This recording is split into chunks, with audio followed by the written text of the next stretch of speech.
Hey guys, welcome back to the Made Men podcast. I'm here, David Sloan, with my co-host Adam Carroll, and we have a very special guest today, Andréanne Ménard, who is Olivier Ménard's sister, who we had on the podcast a couple of weeks ago. I know we have a couple of fanboys here of Olivier, so I'm sure that this will be a very interesting discussion where we'll kind of cover a lot of things. So Adrienne, if you want to introduce yourself, what you do, and what we'll kind of be talking about today. Yeah, so I'm a fourth year biomedical science student at the University of Ottawa in Canada. I'm currently doing my honors thesis project on women's experience having abortions during COVID-19, specific to Canada. So I believe we're going to be talking about abortion today, which is a Mm. very exciting topic, very controversial, Yeah, controversial topic for sure. But nonetheless, an important one to have more open discussions about. So yeah, I'm for excited to sure. be here. That's great. And I think as well, with our audience is kind of uniquely diverse in the fact that I've lived in Canada. I've got some Canadian people, and then we've got a load of Irish people. And I think it'll be interesting to have kind of Irish people see the Canadian side of things, and as you've actually seen the kind of the state side of things as well. So you'll see that too, especially with abortion being such a new enough thing in Ireland, with the legislation only Mm. coming in a few years ago, and two, with Ireland being such a heavily Catholic and religious state through its history, how controversial it is, or was and still is, to this day. So yeah, what have you learned, or what's kind of what's some things that you've taken away from your study over the past year or 2 years or however long about abortion? Yeah, so my current supervisor is Dr. Angel Foster. Um, I just need to talk about her for a little bit because my project wouldn't be like possible Yeah. without her. So she is super educated. She did her undergrads at Stanford University in the States, and then did Jesus. her medical school at Harvard and her postdoc at Jesus. Oxford. Yeah, so she's all about, she's always been doing research in the field of reproductive health, and when she moved to Canada she got very interested in abortion specifically, and she's doing a lot of work like you had mentioned in the United States. But for our project, she's really exposed me to a lot of the realities that women have to go through, and a little bit of the behind the scenes of the politics, especially in the United States, since it's very state specific. Um, Mm. so a lot there's was a lot of learning on that side of things. Still a lot of learning to be done because it's issues that have been going on. Such as what? So what politics come into play? What kind of stuff happens for women? So there's a lot of bills that are being passed where more conservatives and evangelical Christians are very, very involved in politics in the United States. So that's one issue that It's you could say right bias. there. Exactly. So often these large groups will give money to governments to pass certain bills. So there's bills that are being passed to restrict the abortion to like 3 weeks, 6 weeks, which can seem like it's a lot, but often women, let's say you miss your period, you might not realize There's a for delay. Yeah, yeah. exactly, exactly. And there's also a delay in like having that pregnancy confirmed. And there's a delay to getting access to care. It's not like you can just, obviously, depending on where you live, it's not like you can just call an abortion clinic and have your appointment the next day. So often it's a process that can last a few weeks or whatnot. So specifically when talking about the United States, that's an issue that we've been seeing a huge difference. And I'll maybe just give an introduction here. So Mm. when we're talking about abortion, usually there's two types of abortion. You can have a medical one, which is you take a medication and it's going to induce um, like ejection of the whatever. It's like having like really bad feces. cramping. Yeah. Yeah, yeah. Exactly. So it's having really bad cramping, and then you're releasing the fetal content in your uterus. And depending on where you are, there's certain restrictions. So you can't have that type of abortion after a certain amount of weeks of pregnancy. And the second one is a surgical abortion. So you would go into a clinic with a doctor, and they would essentially perform like a small surgery where you're awake and extract the content of your uterus. So in the And I States, yeah, and I'd imagine both of those are quite a, I don't know, traumatizing might be too much of a word, but definitely a difficult or tough thing to do. And I think a lot of Have quite a people, negative impact. Yeah. yeah, like a lot of people kind of just throw around like it's this kind of simple process to get done, especially I think in the male side of things anyway. A Yeah. lot of males would just be like, oh yeah, no big deal, just get an abortion. Like I don't think it's like that at all. yeah, that's a good point. I think that there's two sides to this situation or how people talk about it. I think there's a feminist movement that wants to make it that it's a positive experience, which it's positive that you're able to have access to that kind of treatment, but Mm, it's also you don't have to minimize the fact that if you're going for the surgical abortion route, like it's a medical procedure that you have to get done, right? yeah, And then with the medical abortion side, like yes, it's painful. And what we found, especially like with the studies that have been involved, it's a lot of emotional. It's tricky because it's a conscious decision that people are making, but it doesn't mean that it's not a difficult one to Yeah. make. Like often yeah, often you can get pregnant with a partner that you deeply care about, you want kids in the future, is just that your current situation doesn't allow for that. So it's a little bit of it's definitely a lot of questioning for people in that specific situation. um, to make. So yeah, it's something that's tough. It's something that's not really talked about. There's still a taboo where women won't broadcast it, necessarily that they've had an abortion. Um, and I think for that reason, it's emotionally it's difficult to yeah. talk about. Yeah, and I think here in Ireland it's even way worse considering um one how almost right wing swinging of a country we have been due to the Catholic Church being such a huge influence in our state for the last however many centuries.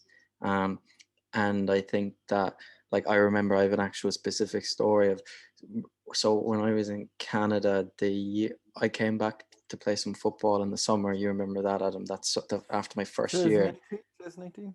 So yeah, I'm terrible with years. COVID has messed that up in 2019. my brain. Yeah.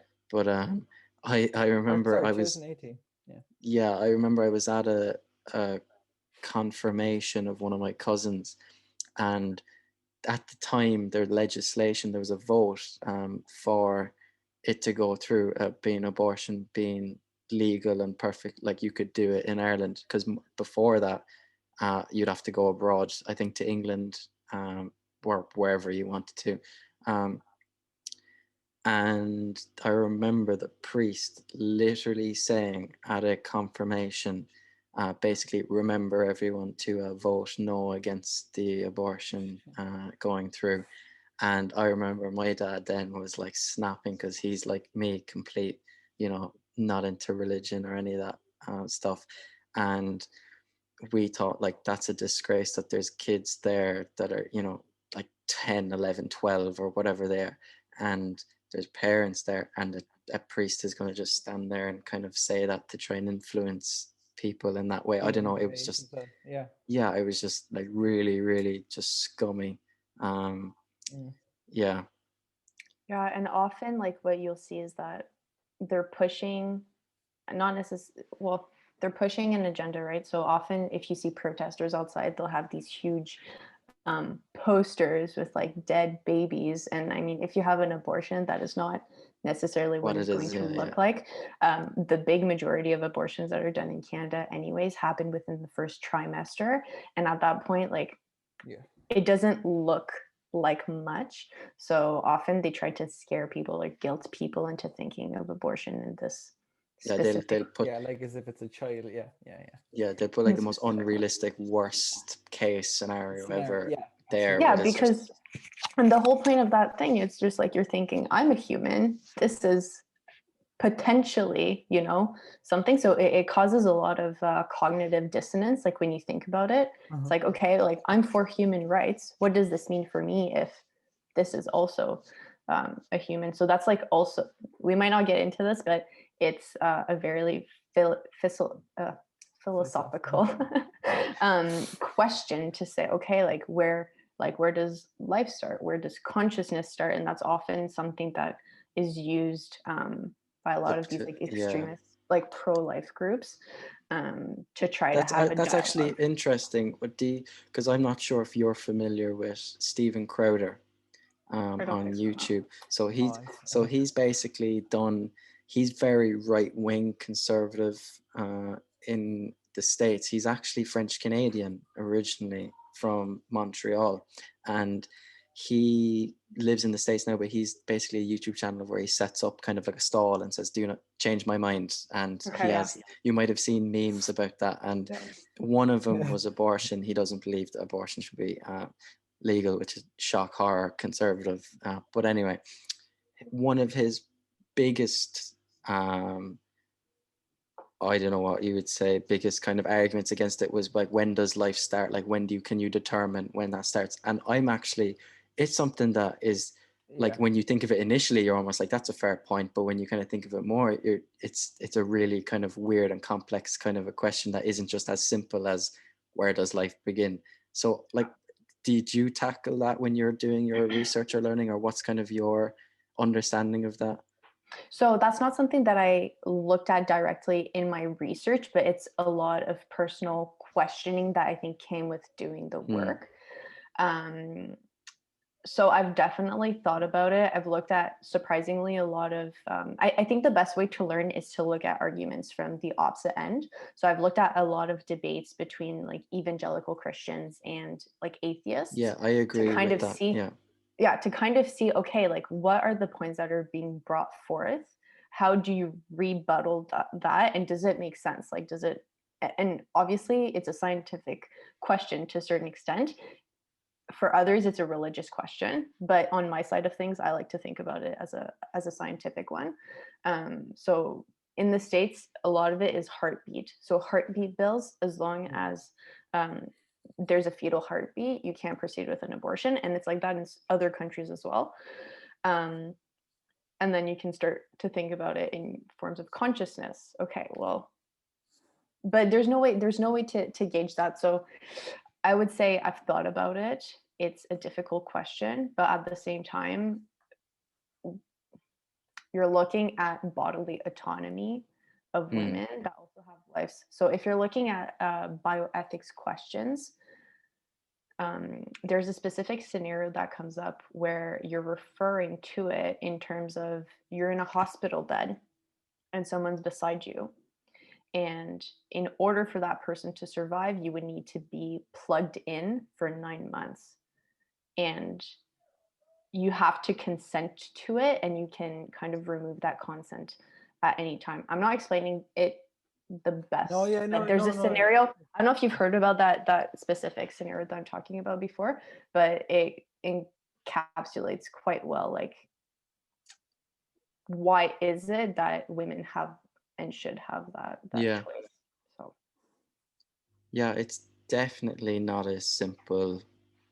Um, this like, at point X, this is when you can decide. You know, I don't think that is something that you mentioned there, which I thought was actually quite interesting. Was the kind of side of science versus religion kind of a thing.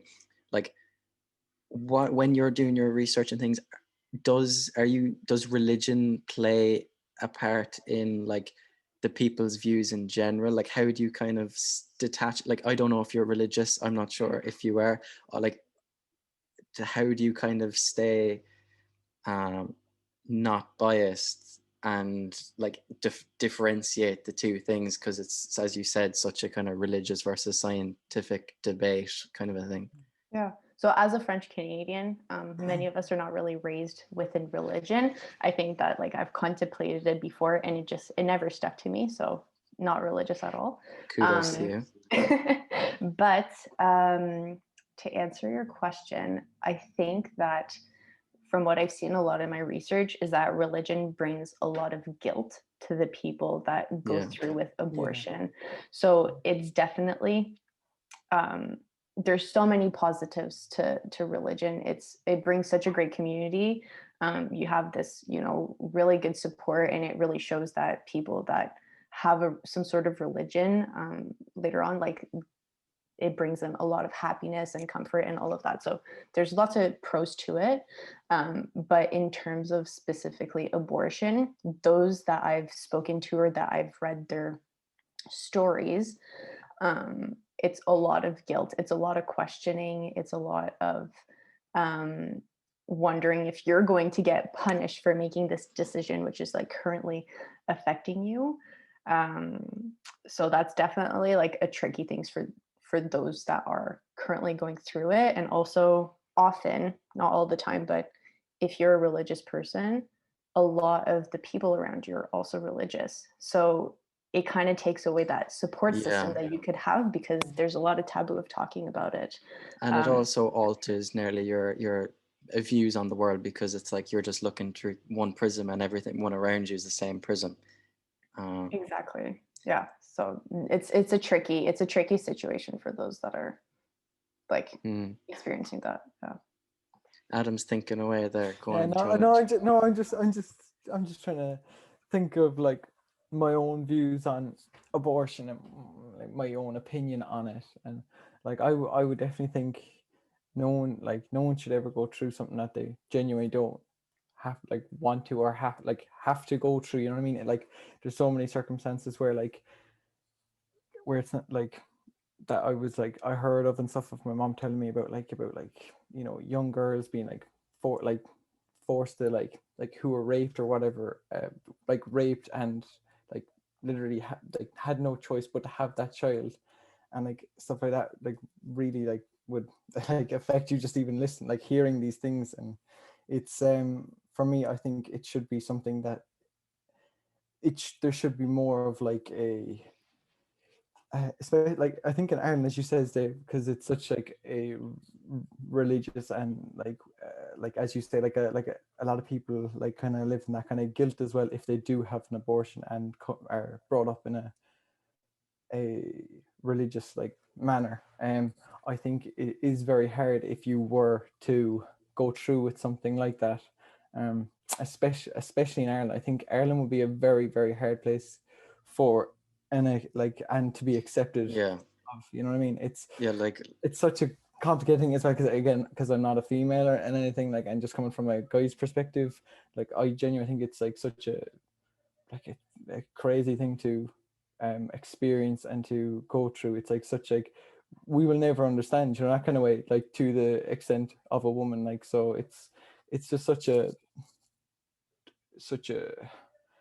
it's a point where I don't know if we even it should be just down to more a female say thing when it does come to an abortion. That it's I understand why. I don't know what I'm trying to say here, but I understand No, I know what you're saying. I'm trying to say it in I don't know. It's a weird one from the male perspective, because from the male perspective, it's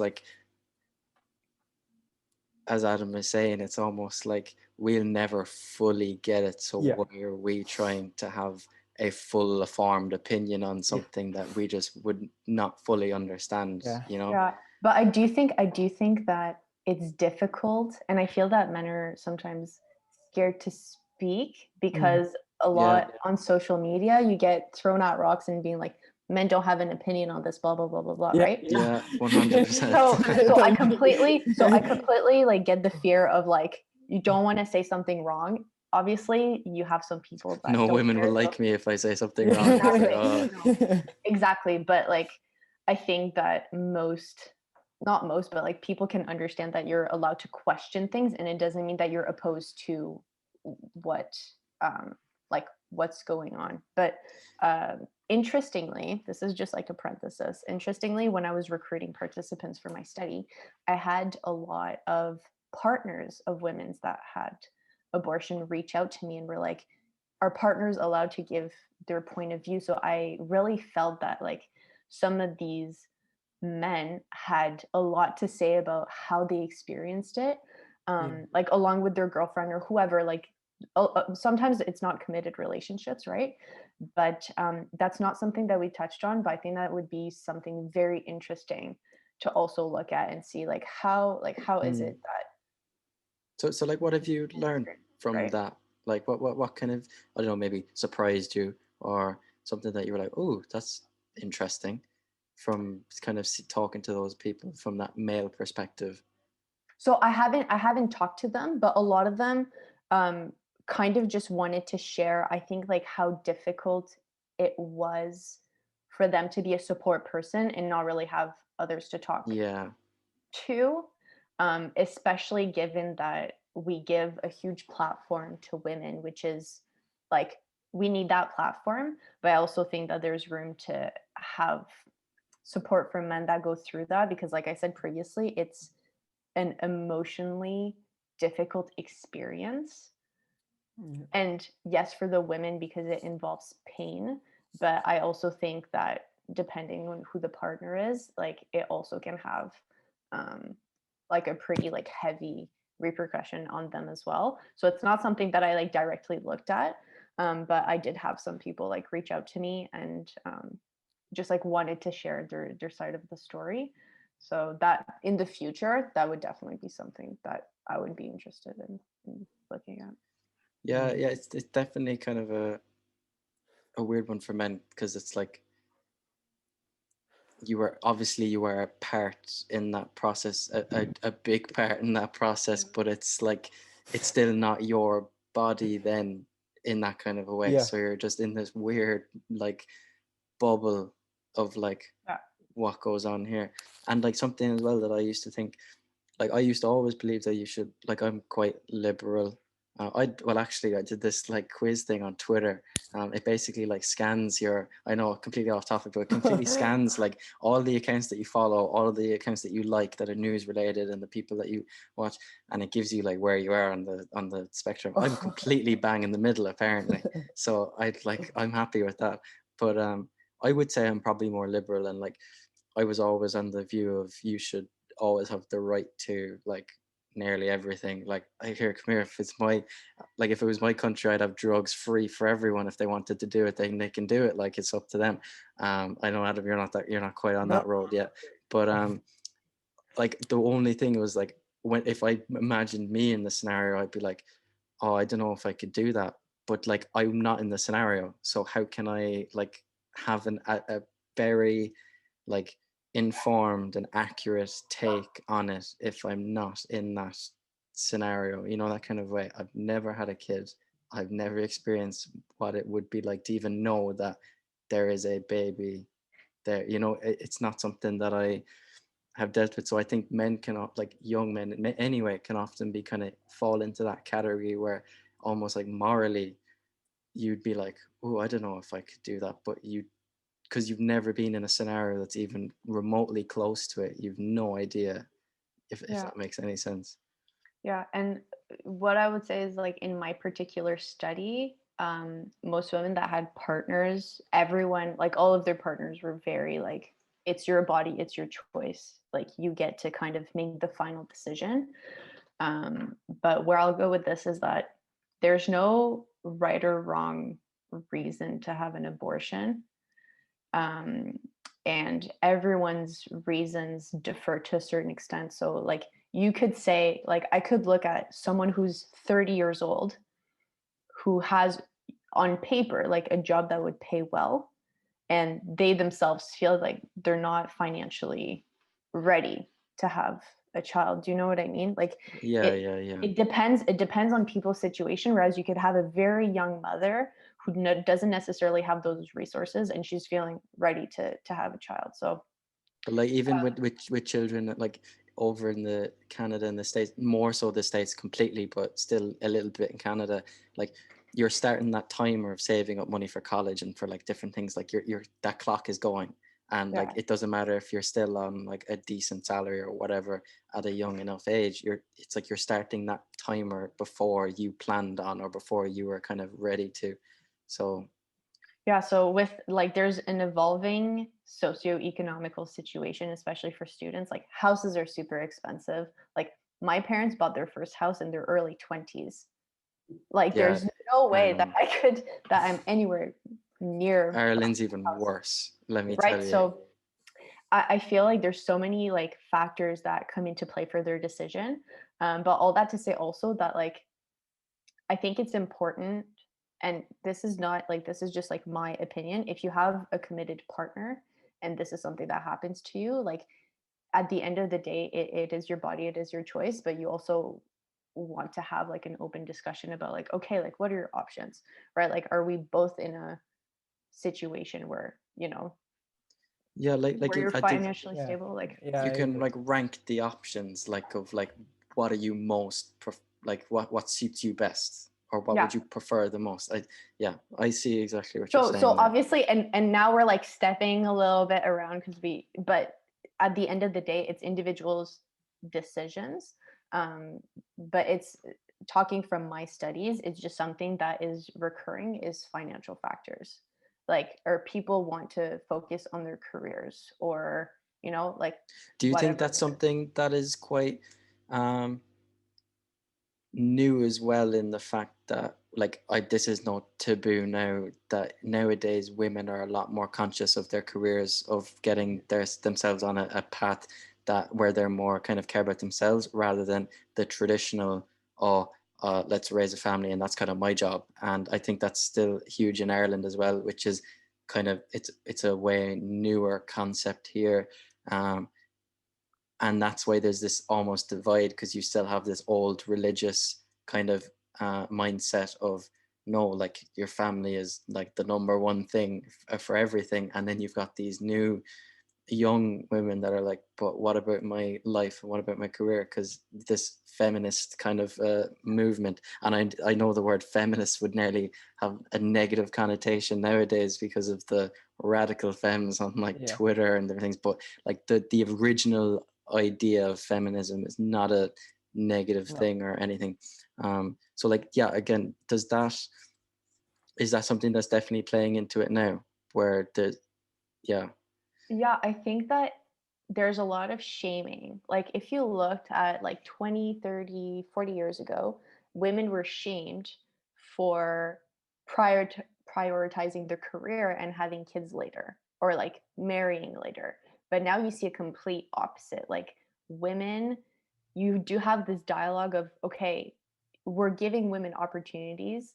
Um, so if you kind of choose to go against it, like, okay, not necessarily go to school as long as you could, have your kids young, get married young. I feel that because of the current empowerment, okay, of like you have opportunities, a lot of women are prioritizing their careers, it can bring a little bit of a feeling to shame to like younger people. And I've actually spoken to some friends who recently had kids, and that's, they were saying it's a tough decision because let's say you're in university, you get pregnant, you genuinely feel ready, people around you might feel like it's something that was a little bit out of the blue. So Yeah, um, I would say it's a complex question with a complex answer. definitely. So yeah, like I think that it depends where you are as well. Like rural areas, I feel like that's less of a problem, but where you're in a city where like academic success is like very, very pushed onto you, I think it's a bit of a different story. And it also depends on the field that you're in. I know for a fact that in science, being a woman in science, and I've heard so many stories of girls that were doing their master's project or a PhD got pregnant. It was looked at kind of badly from their supervisor. They're like, you worked all this way to get pregnant now. Yeah, So I feel, yeah, so I do feel that there's women are kind of getting pressure from that end as well to kind of prioritize their career. And these are stories that one of my prof had actually told us about people like working in her lab, and she even got a little bit shamed when she became pregnant. So it almost in goes the other direction. Yeah, so I wouldn't be able to say like if that's a deciding factor in women's choice to have abortion. That's just like other stories that I've heard, but I would I could see that being the case. Yeah. And have you looked at, like in your research or in general, have you looked at the educational point of view from young people? So I don't know, high school, middle school, like the education about abortion, because I think it's still like, if I asked a 14-year-old what abortion is, I'm sure his idea of it is going to be incredibly limited. And that's even Canada. I'd say here, if you nearly talked about it, the only reason why they'd know is because of the big drama with the legislation for the last couple of years. So I would say that in my research, that's not something that my group looks at. What I'll say though is that I am taking classes with a different university that is all about sexual education. So essentially the courses I'm taking are all about, okay, like how do you explain all of these different concepts, whether it's gender identity, sexual orientation, safe sex practices, STIs, and make it do like a good promotion of what like a healthy sexuality looks like and how to approach those different kinds of relationships. And I can say that so far, I haven't seen anything about abortion. So I'm not sure if that answers the question, but I feel that it's still something that's taboo. And in my sex ed classes, we talked about contraceptive methods, we talked about abstinence, right?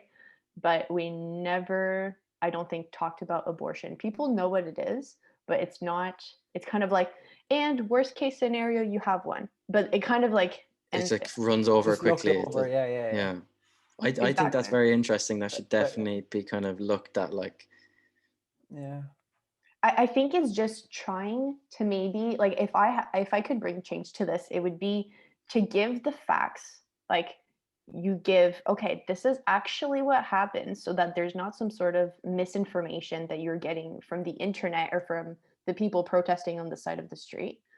And to tell people that it's not something that they need to be ashamed of. Like it's something, and the statistics are that 1 in 3 women in Canada will have one in their reproductive lifetime. 1 in 3, like that's a third of your female population. That's a lot of people. And when I first saw that, I was like, that's crazy. Like think about how many girlfriends you have, right? Like in their reproductive. Adam has loads. No, not necessarily No, like how many China? There's one for one. So it's just something that's like, okay, this is not a rare thing. This is something that happens often. And why is it that we should feel ashamed to like not talk about it? I'm not saying like talk about it at dinner time because, but Yeah. it should be the same. Like periods are becoming more like normalized. Yeah, like people talk about it, not a big deal. So I just feel that it should be the same to bring kind of that sense of community, because it can be a difficult situation to go through, and you should be able to talk to people about it if that's what you want. No, definitely.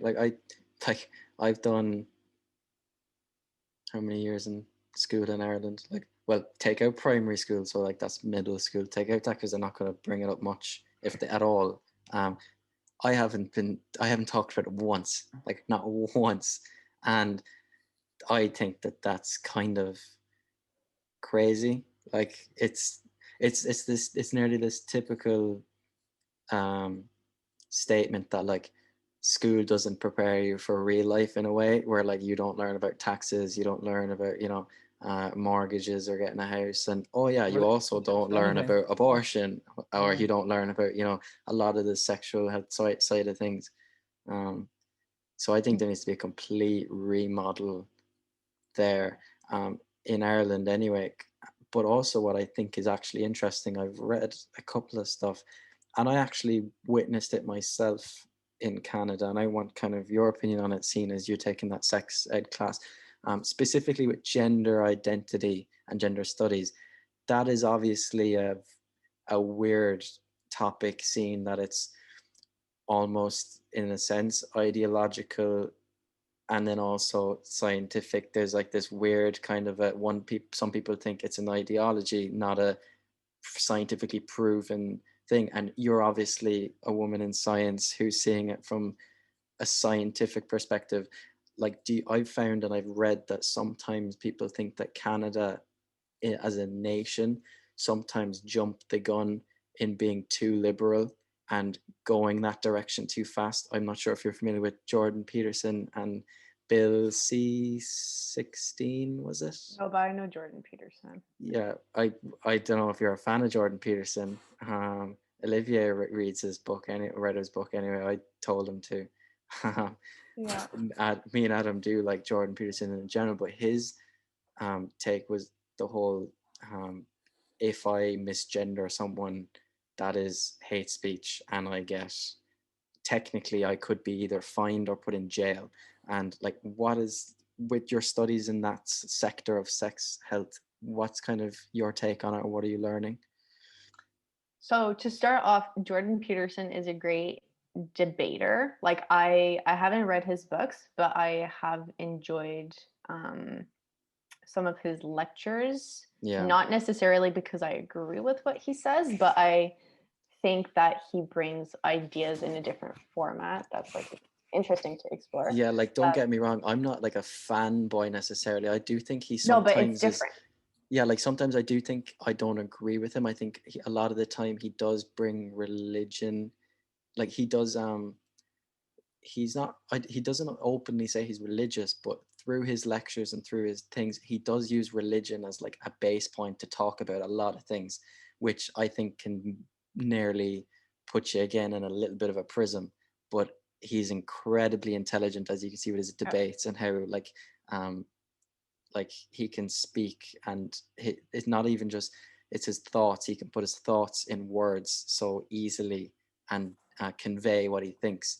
But yeah, sorry, I cut you off. No. So I actually do remember the uproar that this brought, and I think he was teaching at like York University or something along those lines. UFT, I think, University of Toronto, I think. And there was like a huge protest from students. They wanted Yeah. him kicked out and everything. In terms of inclusion, like I think what people struggle with is the specific terms.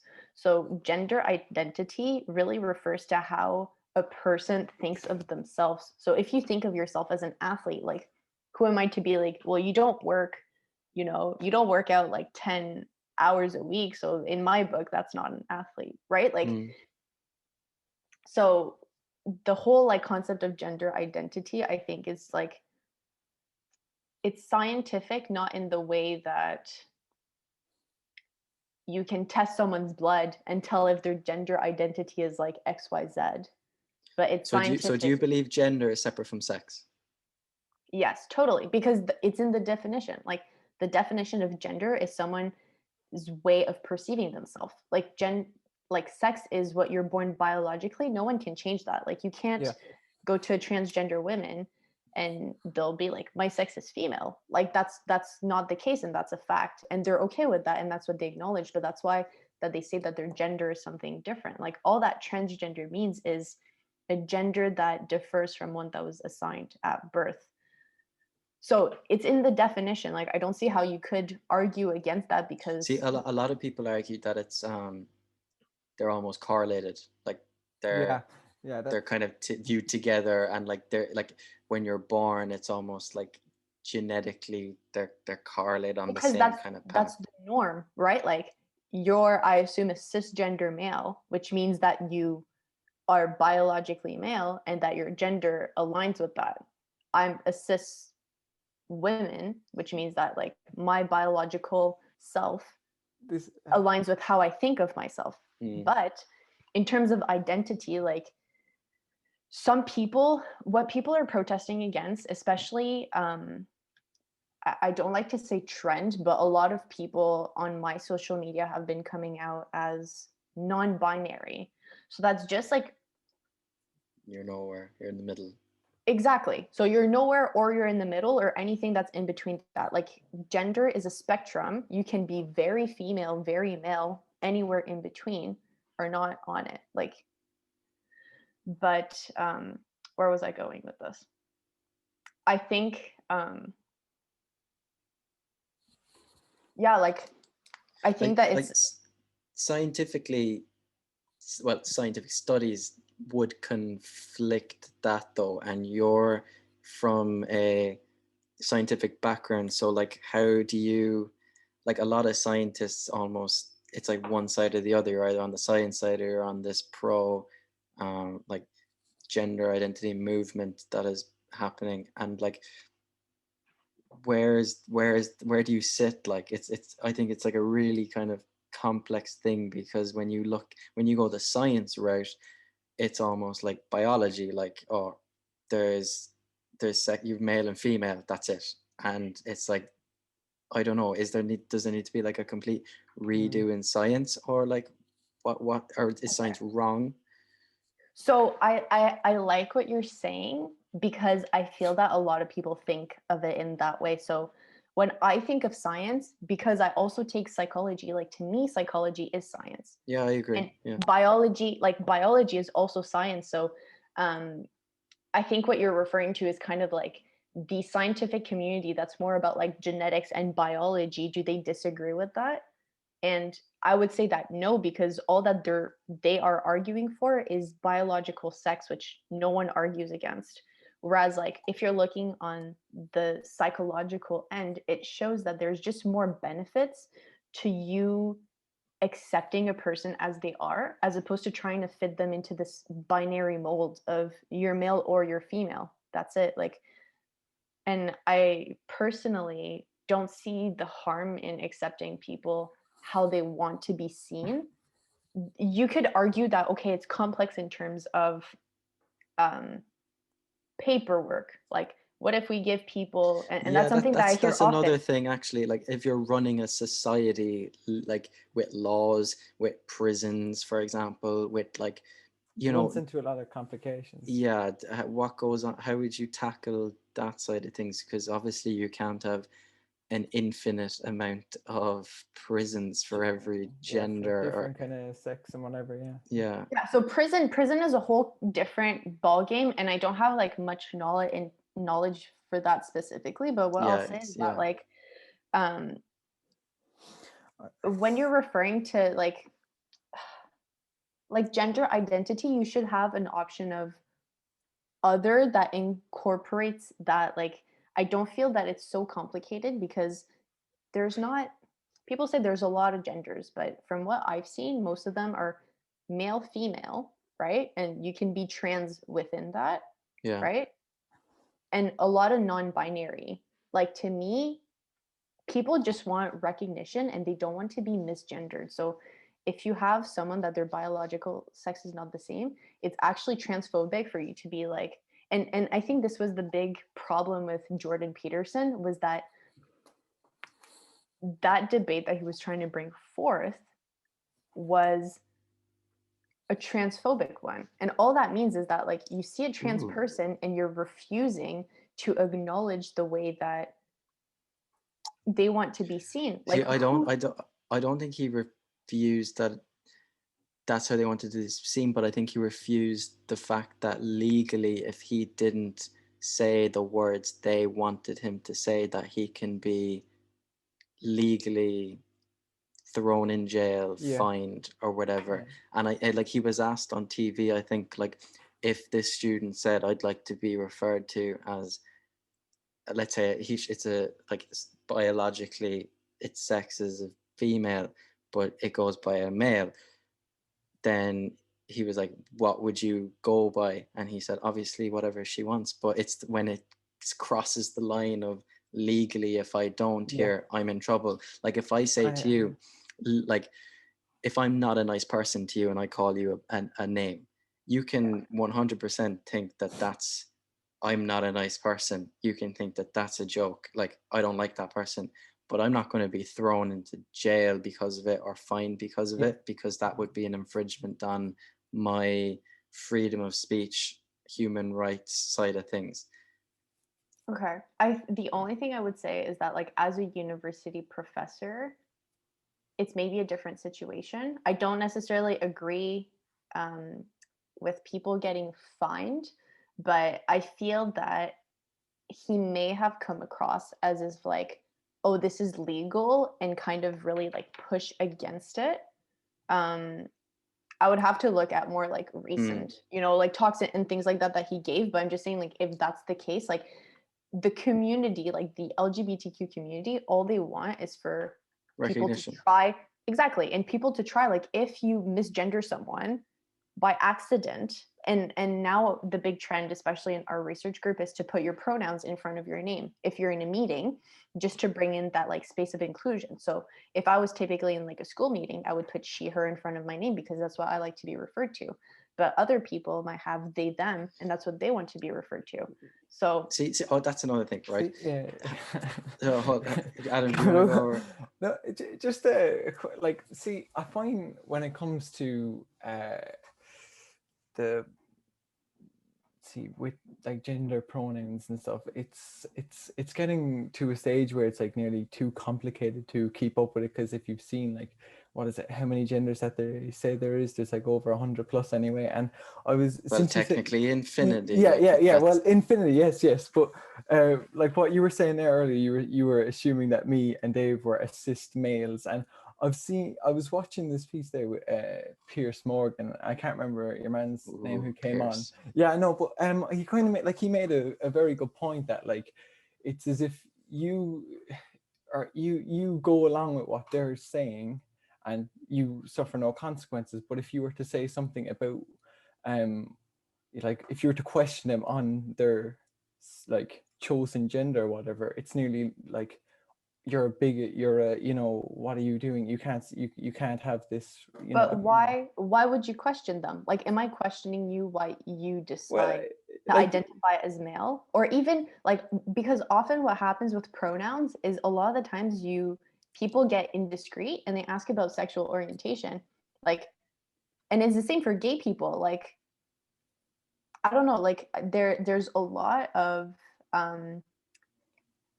if you're straight, if you're cisgender, there's a lot of curiosity, which is not bad because it's a hot topic, but it's kind of like going into people's bubbles. So it's just all like, the only thing is that on paper, potentially there's a lot of genders, but the community is very accepting. Like, people are not going to start suing you because you misgendered them.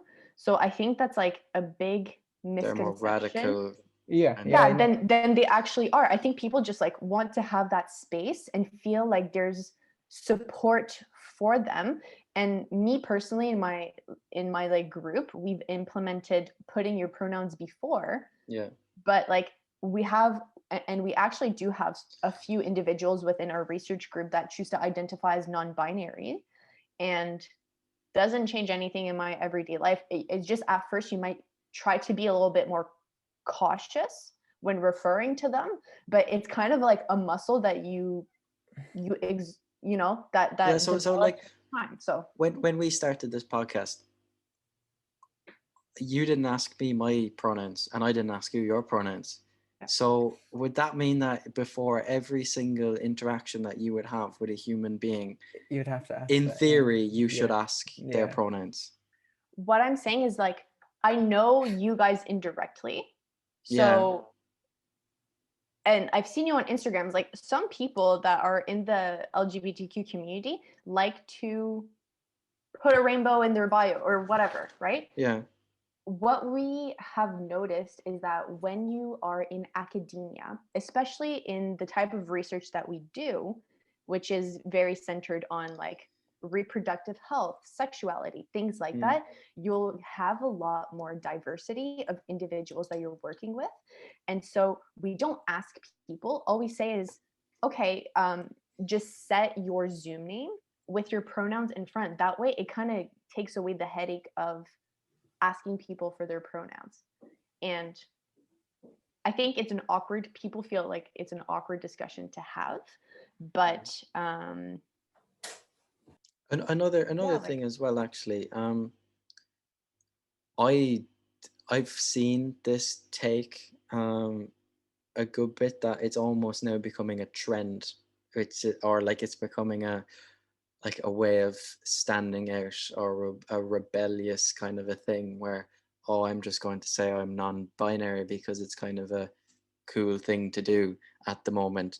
Like what have you seen regarding that? Because obviously I know this isn't like necessarily the most accurate or the most like the best argument to take, but like there's been a radical exponential growth of people who refer to as being non-binary or in a not just your general male or female because of this movement. And do you think it's becoming more of just, oh, let's try it out almost, or it's because it's kind of a new thing, should we just explore it more?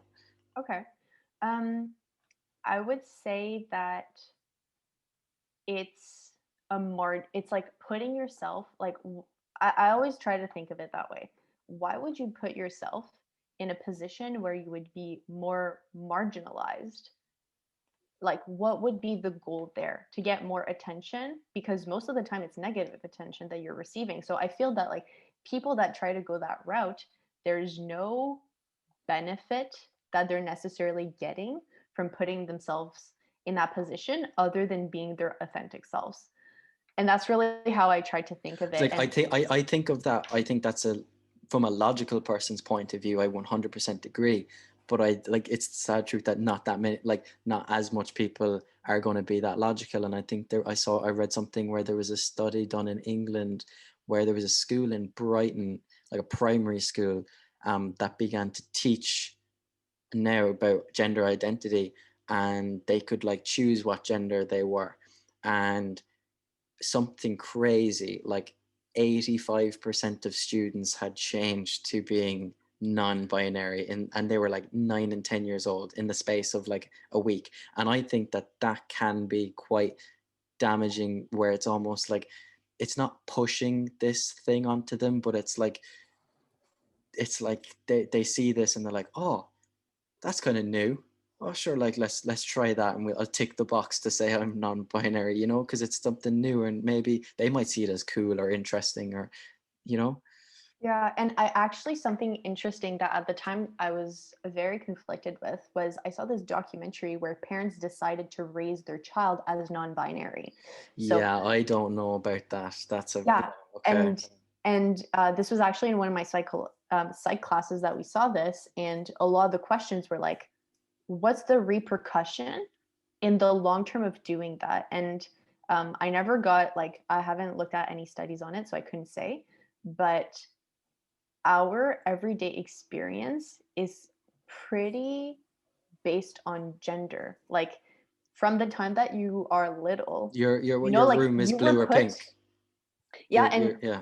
you were put into a specific sport. I'm not saying it's because you're a guy, but like sometimes girls will be signed up a little bit more for dance classes. There's a girl that isn't going to be playing American football at like 2 years, like 5 years of age. I know what you're saying. Yeah. Okay. Yeah. So, right. So I think that like part of what you were referring to as maybe kids wanting to be non-binary, I think it would have depended on what was told to them. Like if you were told, okay, like being a boy or a girl kind of affects how you're going to be perceived by society. And so if you're not putting yourself in either one of those molds, you're giving yourself, and this is not what I'm saying, it's like you're giving yourself more opportunities to explore things that don't fit into your box. And I feel that for some people that are part of the LGBTQ community, it's some of them are very artistic. I don't know if you've seen anyone on Instagram, but I follow this individual who is really likes a feminine style, but rocks their beard, right? And just Like myself.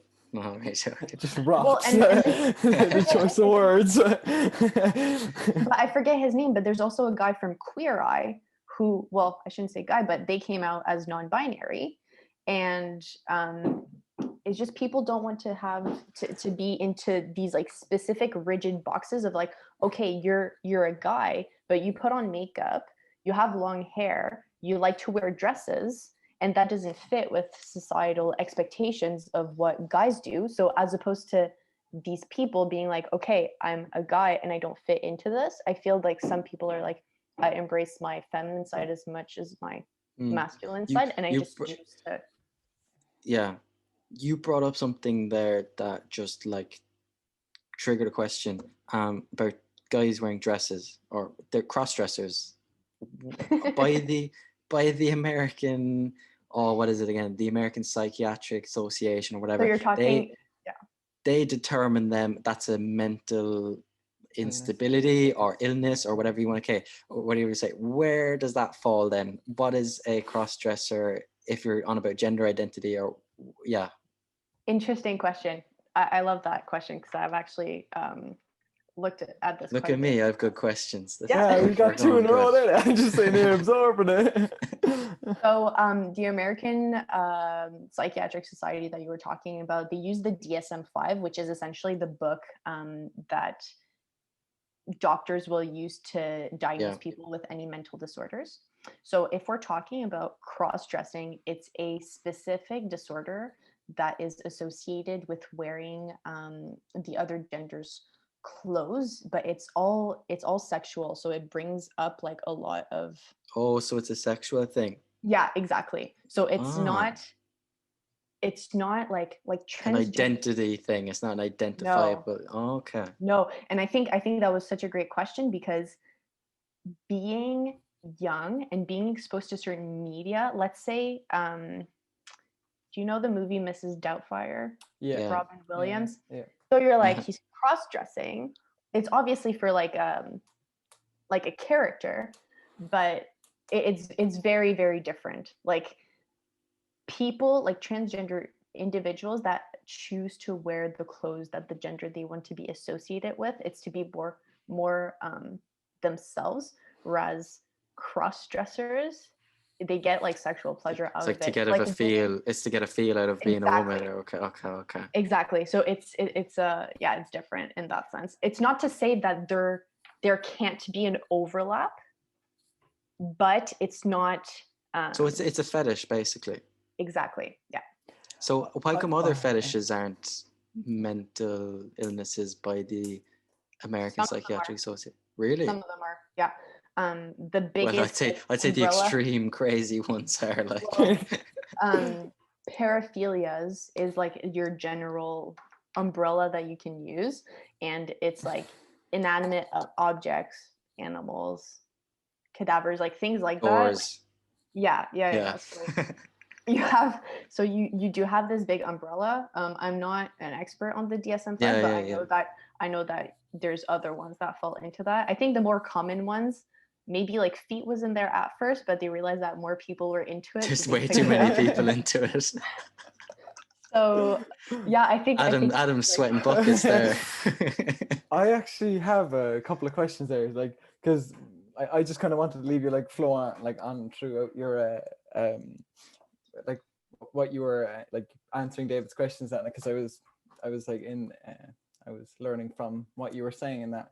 But if I could just bring you back a couple of spaces there on I just want to clarify that like I have no problem with like people wanting to be who they want to be basically, but a question I have for you is, when it comes to gender and people changing gender and then them deciding, look, say now a guy, and it has happened a lot of times there now in the last year or so, is where men are transforming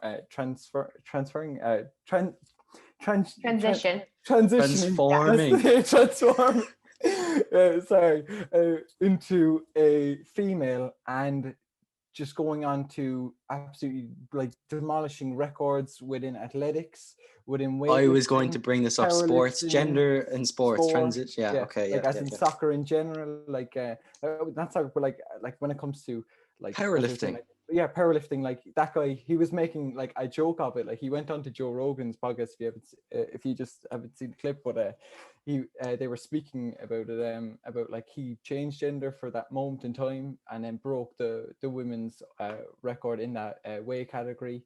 And I'm just thinking, like, if it's that easy, like it's just going to become very confusing, and like it's nearly making a joke of this, like of the amount of genders that there is there, and It's I find actually such a nearly complicated. insulting to Yeah, nearly insulting to exactly. the people who are genuinely Genuine, and that's the non-binary. problem. It's ruining it for the people who are genuinely serious about and passionate about their change in gender, or whatever So they decide to be.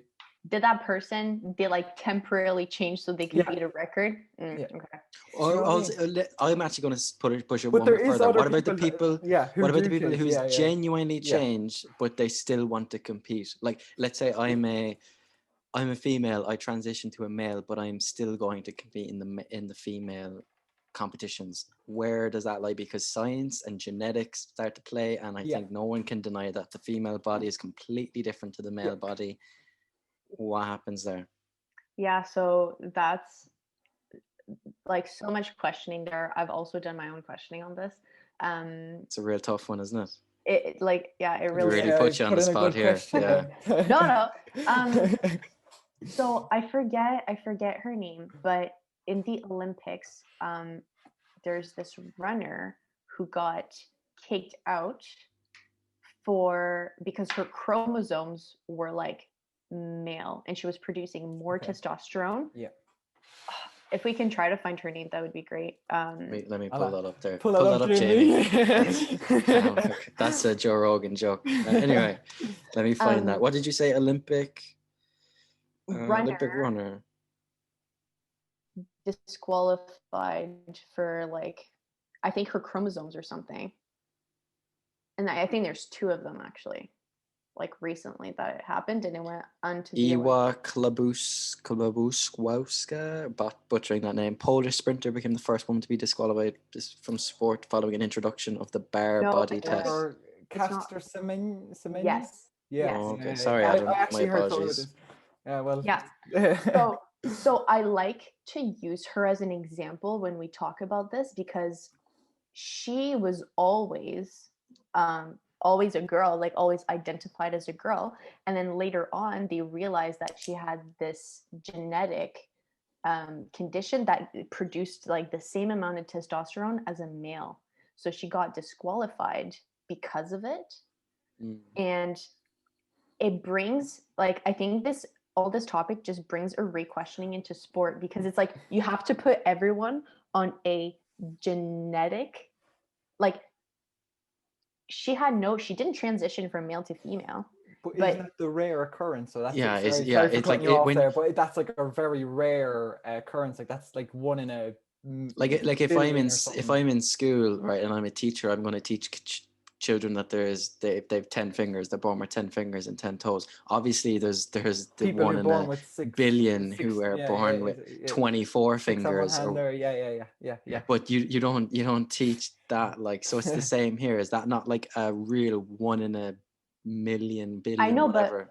but like, no matter what, if she was born with that genetic advantage, would she have not trained and still make it to the Olympics? Like, she was there. Yes, she had, but you could argue like Michael Phelps is like genetically engineered to be a swimmer. Fair like, point. Yeah, there's people that have these like genetic advantages that make them good at their sport. And Michael Phelps is like a fish. Or whatever, but it doesn't mean that if they didn't put the work into it, they wouldn't get there either, right? Like, that's a fair point. So, like, all right, that should be a case dealt on its own. Take that out. What about the other? No, I think it's relevant to talk about her, because what the Olympic Committee did there was set a precedent that if you're they set a period of the testosterone in running through a body. Yeah. Okay. Exactly. So that means that, like, now you're looking at sports alternatively, like, this is not what's happening, but alternatively on a genetics level, right? So in the future, like, would you have people compete against each other, not based on gender, but based on their genetic composition? Like, I would disagree with that, because of this being such a rare occurrence, you don't see like a million women with the same amount of but there was two. There was two. But if you were to look at it as like a whole scale, like it's like with anything in life, like they're not like, you're not gonna like stop something because there's like a very, very small minority, like two people is very little to have a change in all rules and regulations, in my opinion. I think it's like, and it's they're being very hard done by. But maybe you could argue that with them, maybe there should be an exception. Would you say, Dave, if there was a male with very low testosterone, would that mean equate to him playing against a female with quite a high 4 female? So like they're on the same testosterone. Would you still think the male is going to win in that situation? Because yeah, like I think, do you get what I mean? where Like it gets tough is like, even look at like a sport like UFC, right? Yeah. If you put a male up against a female, Yeah. Or testosterone level, we're judging male and female now, not physical appearance or look or gender or whatever. Like the male is probably going to batter the female in like if you were going to really go off, which isn't safe. So when you're going on a safety kind of side of things, like the muscle like the generation of new muscle, the structure of the muscle, the structure of the bones, the density The of the body, bones, just the overall structure, like it's completely different. Even with women, like with their like their hips and their turning and their knees, and like there's been studies done that, you know, Different why biomechanics. if you look at the States, why so many, I don't know if you know, you probably do, how many girls do you know that have torn their ACL playing soccer as a girl? So many. Yeah. Why is that? It's because girls on AstroTurf play in the States compared to other countries. They play on AstroTurf, right? AstroTurf is the most like, or you just call it turf. Yeah, I forgot just turf, that. regular Yeah. turf. So like it's such a not giving surface, your foot sticks to it. So with the movement of the hips of a female, it just will automatically do your Oh, ACL. so you're saying when they engineered it, it was done with males, and so that's why you see like such a large proportion of injuries in females? No, I'm saying that like I'm just proving the point that there's a complete difference in the body. So like so like when a male plays football on an AstroTurf, he's way lower chance of doing his ACL compared to a female. And I think like when you start mixing things with like I think with sports specifically, because it's a physical activity, you should be looking at the physical side of things, not the identity. And I think the reason why the identity was brought in was because originally males and females anatomically are different. And so I think when the testosterone side is bringing into it, I think that's one aspect of the big picture of your body, but it is a big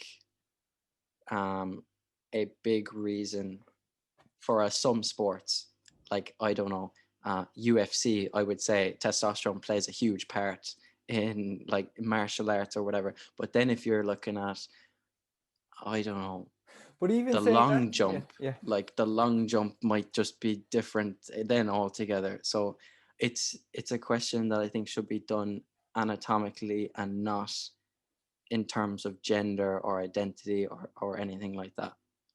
Yeah. No, I think a fear. Here's the question that someone asked me when we were having this discussion. It was like, would you have a problem with it if it was a female that transitioned to male and wanted to compete against the boys?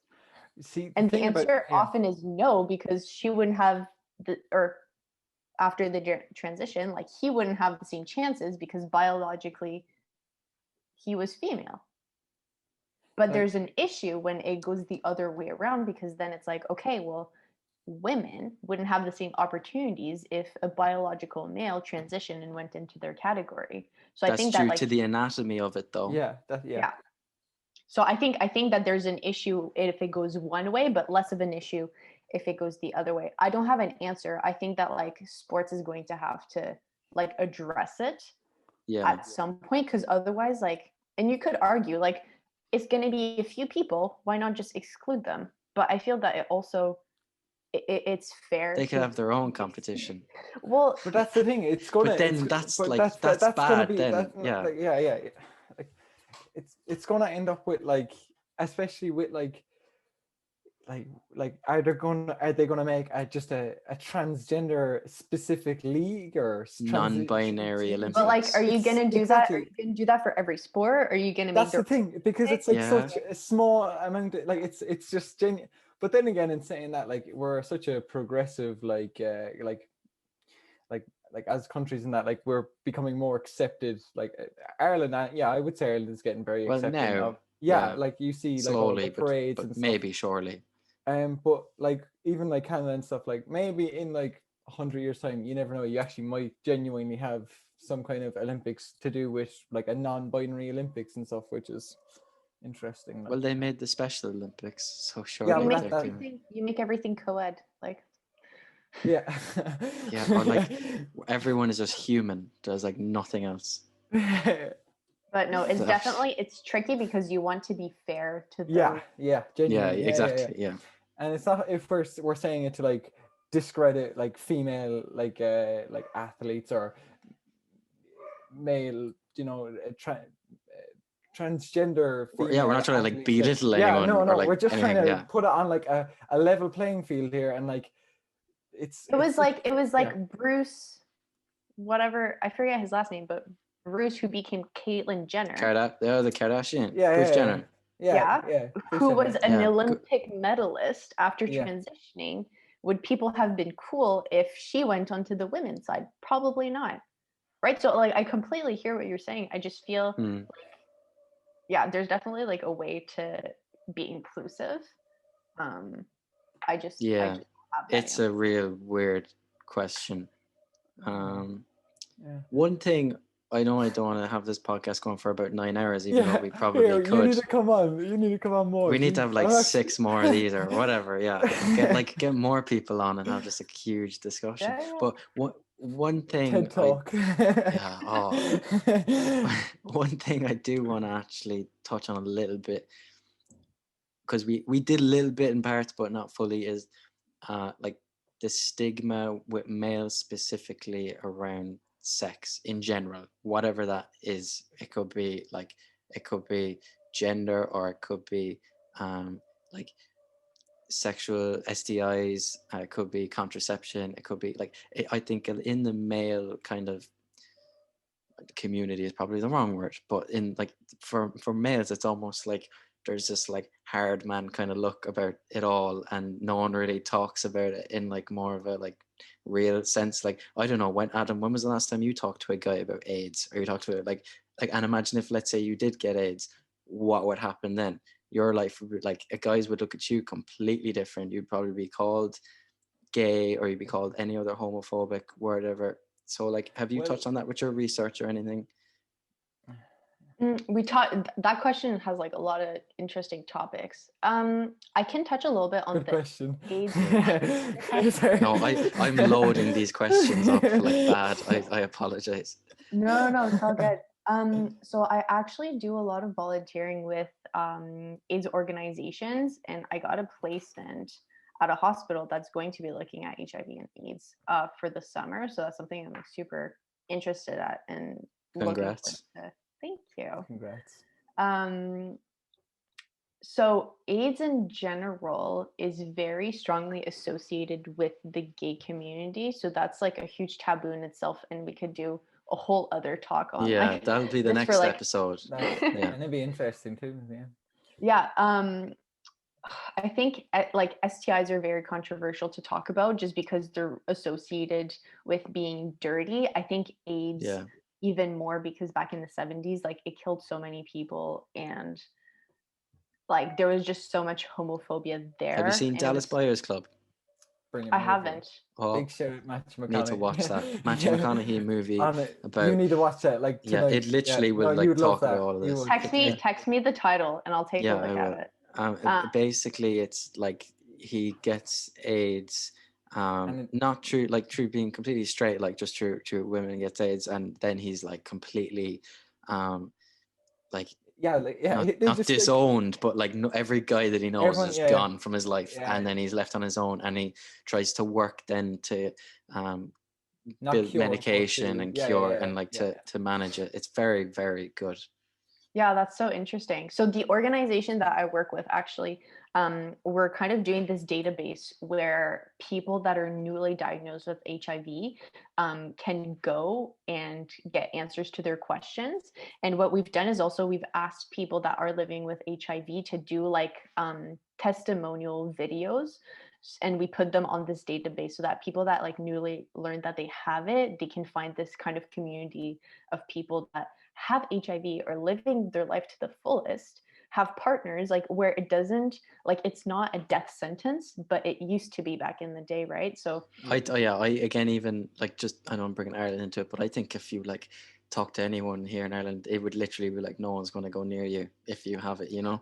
I never yeah, thought about it, but Yeah. and the first like I'm sure I might have encountered people that have it before, but the first time that I like met someone and they were like, I'm a person living with HIV, it's like you're told when you're younger in your sex ed classes, you're like, if there's one thing you don't want to have, it's that. Yeah. It's like stay And away.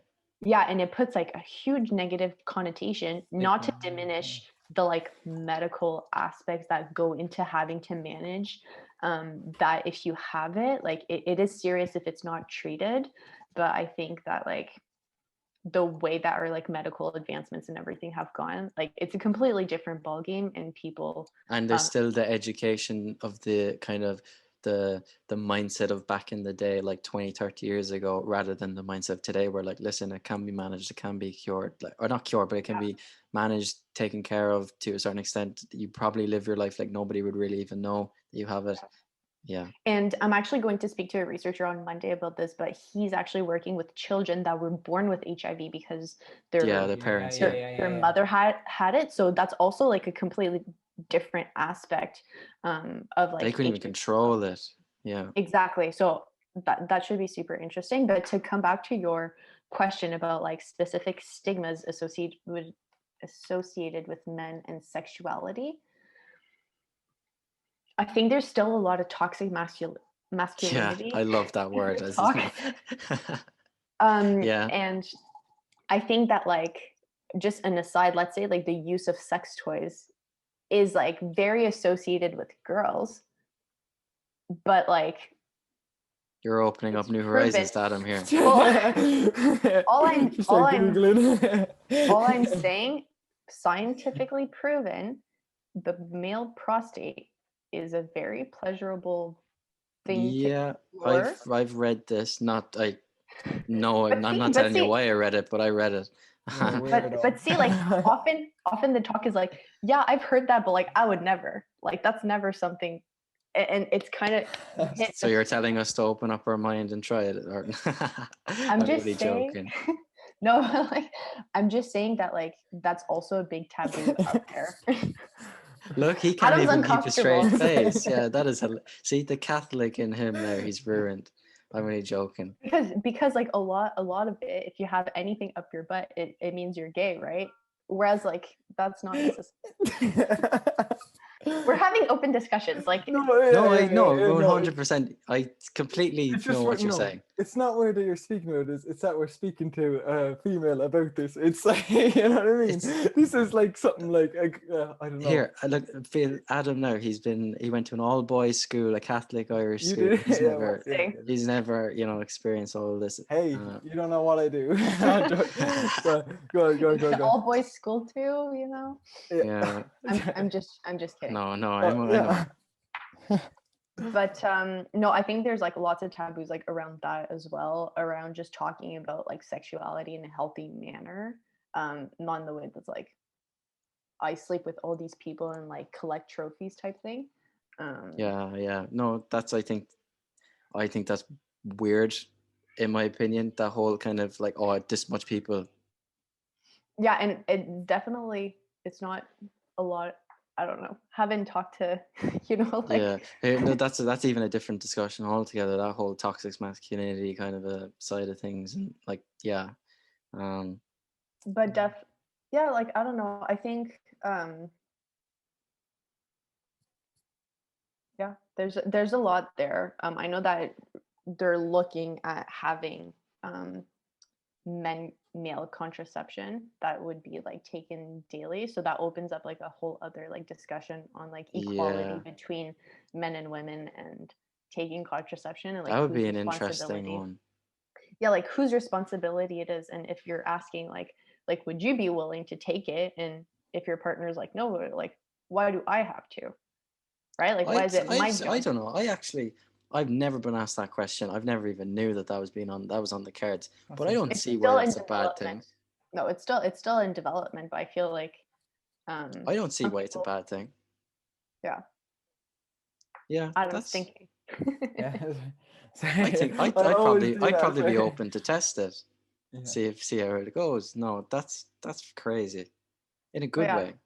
yeah. But some things I've heard about is like, oh, we don't know if it's safe, and it's like the side effects. If you look Only at one way to find a out. birth, well, yeah, but if you look at like the side effects for like female contraception, if you like, Oh, they're it's ridiculous. They're pages, like it's ridiculous. pages and pages and pages of Yeah, like and things that can I'm happen. learning about that more firsthand at the moment. With my girlfriend, and oh my good God, there are side effects. Yeah, Um, like there's a lot, and often this is something that women are not told. Like it can, you think, okay, you're just moody, but like these are like moody can turn to something a lot more than yeah, moody quite fast.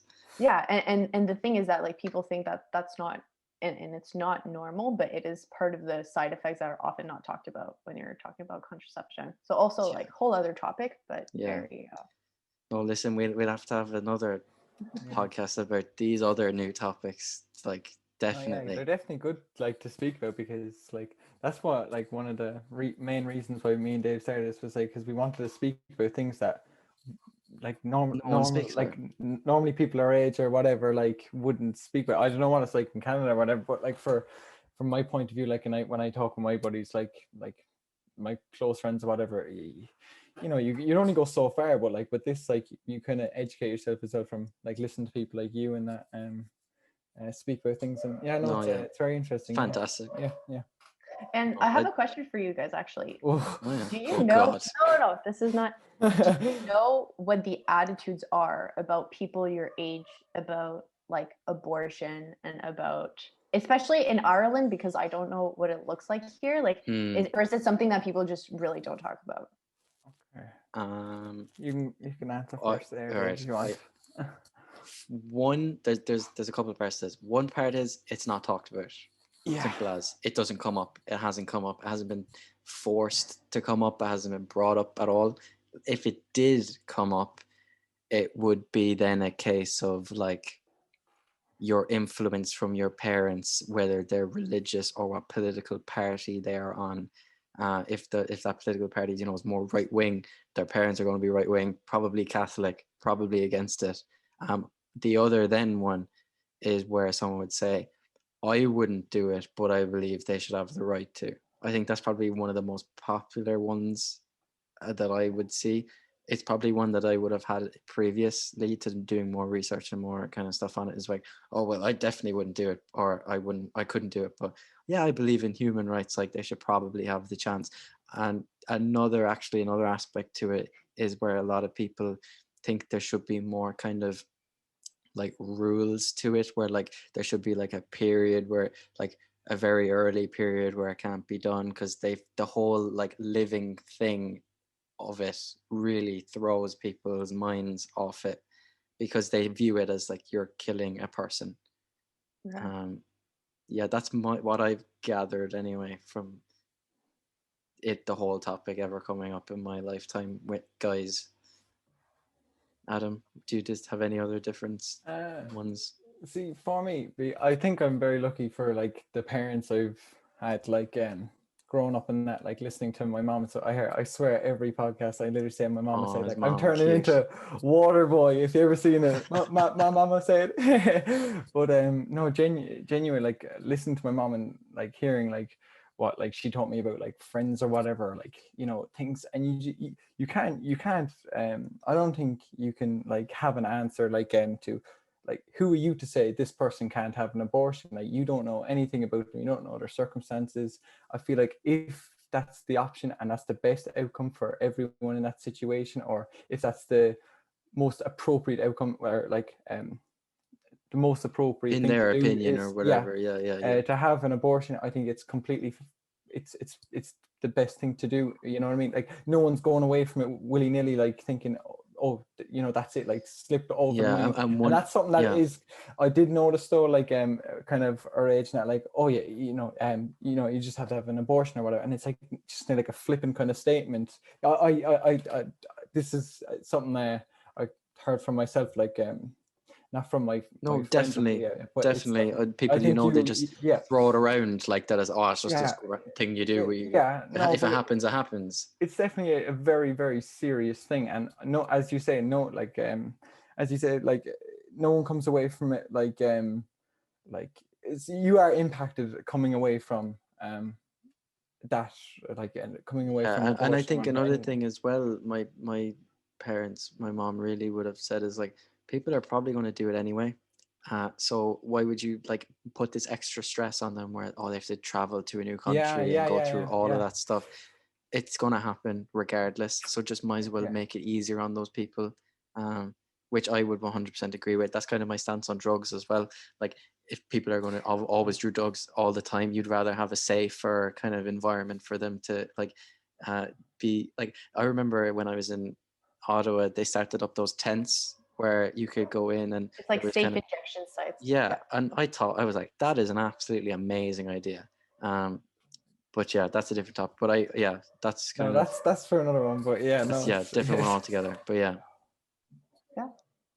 yeah, That no, those are great. Like those, I think that like reflects a lot of like people like wanting to be inclusive, but also I think Ireland, for what you're telling me, because the switch was kind of recent, people don't yeah, necessarily like and expose the whole themselves. thing with, I'm not sure if you're familiar with, there's like the laundries back in the 60s and like the 50s. Basically what happened was, oh, the Maggie, yeah, if any girl had a kid and there was no husband or they were too young or whatever, the kid would have been taken off them and they would have been worked in like these laundry rooms with washing clothes and stuff, and the kids would have been taken off them and sent wherever. And a lot of the time, this was all by the church, all by the Catholic Church, and a lot of the church, they killed the babies and killed the kids. And yeah, that's like, if you want to get stuck on a late night Wikipedia read, look up I'll that. take I'll take a look at that. That's Yeah, something that like I know I think it's happened like most places that have had